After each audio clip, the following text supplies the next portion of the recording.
নমস্কার। Channel vision নিবেদিত, শামসের মল্লিক পরিচালিত আড্ডা জাংশন অনুষ্ঠানে আপনাদের সকলকে সুস্বাগত। আজ আমরা আড্ডা জাংশনে আড্ডা দেবো আর কবিতা শুনবো। স্বাতী চক্রবর্তী বাচিক শিল্পী রয়েছেন আমাদের সাথে। স্বাতী চক্রবর্তীর সাথে আড্ডা এবং তার কবিতা। চলুন প্রথমেই কবিতা শুনি। স্বাতীদি, তোমাকে সুস্বাগত আড্ডা জাংশনে। শুরু করি তোমার কবিতা শুনে, তারপরে আসবো কথায়। চল। প্রথমেই আমি চ্যানেল ভিশনের সমস্ত কর্তৃপক্ষ, কর্মচারী এবং সঞ্চালিকা এবং সমস্ত দর্শকবৃন্দকে জানাচ্ছি প্রীতি এবং শুভেচ্ছা। প্রথম নিবেদনে যাচ্ছি কবিতা, যাকে ছাড়া আমাদের জীবনের প্রতিপদেই চলে না। রবীন্দ্রনাথ লিখেছেন কবি দেবব্রত দত্ত। যখন আমি অঘোর ঘুমে, যখন মধ্যরাত, তখন যাকে স্বপ্নে দেখি তিনি রবীন্দ্রনাথ। যখন আমার দুঃখে কষ্টে ভেতরে অশ্রুপাত, তখন যিনি দুঃখ ভোলান তিনি রবীন্দ্রনাথ। যখন আমি হারিয়ে যাই, কেউ ধরে না হাত, তখন যিনি পৌঁছে দেন তিনি রবীন্দ্রনাথ। খুব সুন্দর, খুব সত্য। সুন্দরের চেয়েও বলবো ভীষণ সত্য কথাগুলি। রবি ঠাকুর আমাদের সবসময় পথ দেখাচ্ছেন বলেই আমরা বোধহয় এগিয়ে চলতে পারছি। একদম। এবং আপনার যখন রবীন্দ্রনাথ দিয়ে শুরু করলেন, অনুপ্রেরণা কি রবি ঠাকুর? যেটা সেটা আমাদের সকলের ছোট থেকে রবীন্দ্রনাথ, কবি নজরুল এই শুনে আমরা বড় হই, তো আমাদের সকলেরই অনুপ্রেরণা রবীন্দ্রনাথ। রবীন্দ্র নজরুল সবসময় মাথার উপর। একদম। আপনার আবৃত্তির শিক্ষা শুরু কবে থেকে? শিক্ষা বলতে নয়, ছোটবেলা থেকে আমাদের বাড়িতে একটা পরিবেশ ছিল, সাংস্কৃতিক পরিবেশ। বাবা এবং বাবার বাড়ির প্রত্যেকটি লোক কেউ প্রফেশনাল ছিলেন না, কিন্তু এই গান বাজনা, কবিতা, নাটক ইত্যাদিতে ইন্টারেস্টেড ছিলেন। সেই থেকেই শুরু হলো। প্রথমটা যেমন হয় বাচ্চাদের বাড়ির বারান্দায় কাপড় দিয়ে প্যান্ডেল করে, সেইভাবেই হতো। তারপরে তো ধীরে ধীরে এগোলো। আর আপনার কথার এতেই আসছি যে গুরু বা শিক্ষক, আবৃত্তি শিক্ষক কতটা প্রয়োজন একজন বাচিক শিল্পীর জন্য? অবশ্য প্রয়োজন, একজন শিক্ষকের অবশ্য প্রয়োজন। আচ্ছা। কারণ হচ্ছে নিজে নিজে করা যেতে পারে, কিন্তু যেমন ধরুন একটা বাচ্চাকে আপনি একটা এবিসিডি বই দিয়ে দিলেন, হ্যাঁ, সে কিন্তু দেখে দেখে ছবির মতো একটা এঁকে দেবে, কিন্তু সেটা হয়তো প্রথমেই লিখলো এস, তারপরে লিখলো এম, এই রকম। কিন্তু একজন তো হাতে ধরে ধরে শেখাচ্ছেন, এ বি সি, হ্যাঁ, ওই যে ধারানুক্রমটা শেখাচ্ছেন। এই শেখানোর জন্য শিক্ষক প্রয়োজন। তবে সবার উপরে সহজাত বোধ, যার ভেতরে কবিতা আছে তার কিন্তু কবিতা বেরিয়ে আসবে। একদম সত্য। শুধু সেই সলতে একটু ধরাতে হবে, একটু পালিশ দিতে হবে। হ্যাঁ, একদম। এবং তখন সেটা সুন্দরভাবে বেরিয়ে আসবে। আর কেমন সুন্দরভাবে বেরিয়ে এসেছে, চলুন একটা নমুনায় যাই। পরবর্তী নিবেদন স্বাতীদির। এইবারে কবিতাটির নাম সেই সব স্বপ্ন। লিখেছেন কবি সুনীল গঙ্গোপাধ্যায়। কারাগারের ভেতরে এসে পড়েছে জ্যোৎস্না, বাইরে হাওয়া, ভীষণ হাওয়া, হাওয়ায় নশ্বরতার গন্ধ।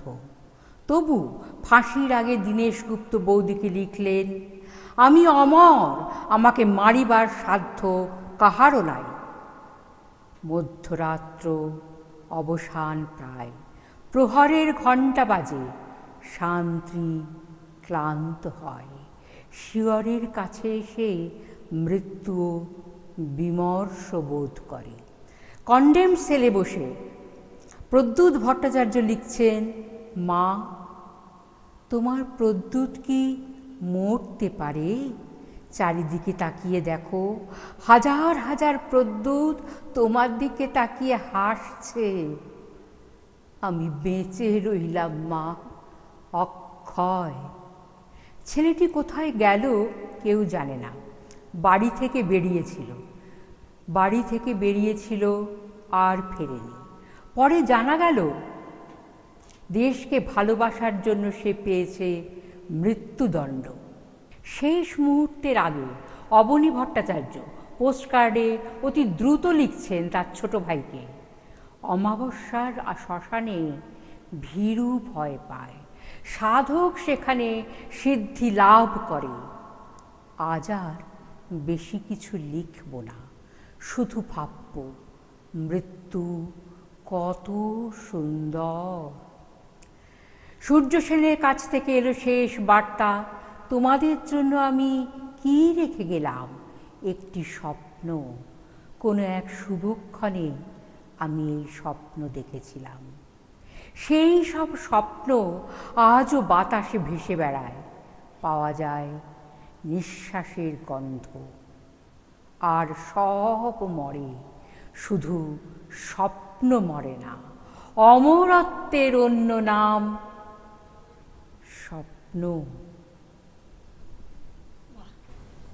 খুব সুন্দর। আর লাস্ট লাইনটা তো একেবারে অপূর্ব, মানে গায়ে কাঁটা দেয় বলার সময়। প্রবাদ বাক্যর মতো হয়ে প্রবাদ গেল, বাক্যর মতো হয়ে গেল যে অমরত্বের আর এক নাম স্বপ্ন। সত্যি। আর একটা জিনিস দেখলাম, আপনি দুটি কবিতা বললেন একদম স্মৃতি থেকে। এই যে কবিতা আবৃত্তি আর পাঠ, ফারাক তো ওইখানেই হয়ে যায় যে দেখে বললে পাঠ আর না দেখে বললে আবৃত্তি, তাই তো? শুধুই কি তাই? আবৃত্তির জন্য আরো কিছু ক্রাইটেরিয়া আছে না, লাগে না? ক্রাইটেরিয়া বলতে মুখস্থ করতে হবে মানে বুঝে, মানে বোঝা। আর আবিধানিক অর্থে আবৃত্তি অর্থ হচ্ছে স্মৃতি পাঠ। আর যেটা আমরা কবিতা পাঠ বলি সেটা হচ্ছে দেখে যেমন পাঠ করে। আর একটা আমার যেটা মনে হয়, আবৃত্তির কিছুটা মানে দিতে হয়, মানে অনুযায়ী তার সেখানে জোর দেওয়া, তো কণ্ঠকে কোনোখানে সংকুচিত করা, কোথাও প্রসারিত করা, যেটা পাঠে না হলেও চলে, তাই নয় কি? না না না, পাঠেও করবে। পাঠ যদি রিডিং পড়ে তো রিডিং পড়ে যাচ্ছে, কিন্তু এই কবিতা পাঠ করছে তখন দেখে দেখে বলছে, কিন্তু আবেগ যাচ্ছে একই রকম, আবেগের কোনো পার্থক্য হবে না। সেটা ঠিক, কিন্তু যেমন এই কবিতাটি যদি আমি দেখে বলি এইভাবেই বলবো। আপনি বাচিক শিল্পী বলে বলবেন, যিনি বাচিক শিল্পী নন না তিনি পাঠ করে পড়ে যাবেন, রিডিং করবেন। হ্যাঁ, এটা কিন্তু ঠিক। একদম একদম। আর একটা ছোট কথা শুনবো আপনার পরিবারের আর কেউ এই আবৃত্তি জগতে রয়েছে? আগে তো পিতার গৃহে বললেন, তারা সংস্কৃতিতে জড়িত। আপনার স্বামীর গৃহে, আপনার পরবর্তী বংশধর? না, কেউ নেই, কেউ নেই। এমনকি আমার মেয়েকে বললো, সেও খুব ইন্টারেস্ট দেখায় না, কেউ নেই। হ্যাঁ, অন্যান্য জিনিস করে থাকে, কিন্তু তারা সব আমাদের জেনারেশনের। আমাদের পরের যারা, তারা খুব বিদেশ চলে গেছে, খুব একটা না না নেই, উৎসাহ নেই একদমই। কারণ এখন তো মানুষের ভাবনাটা একটু অন্যরকম, শুধু সংস্কৃতির মধ্যে তারা খুব একটা নেই। এটা ঠিক কথাই। খুব ভালো লাগলো দিদি, আপনার কবিতা সত্যি সুন্দর, এবং আরো এগিয়ে যান, আরো ভালো করুন। এবং আমার মনে হয় আপনি বোধহয় স্টেজ পারফর্মও করে থাকেন। হ্যাঁ, কখনো কখনো স্টেজ পারফর্ম করি। আপনার এতে মনে হলো, আপনার মানে পরিবেশনায় আমার মনে হলো। ছোট্ট একটা কবিতা, আমাদের হাতে যা সময় আছে, আপনার একদম ছোট্ট একটা কবিতা হতে পারে। তারাপদ রায়ের লেখা।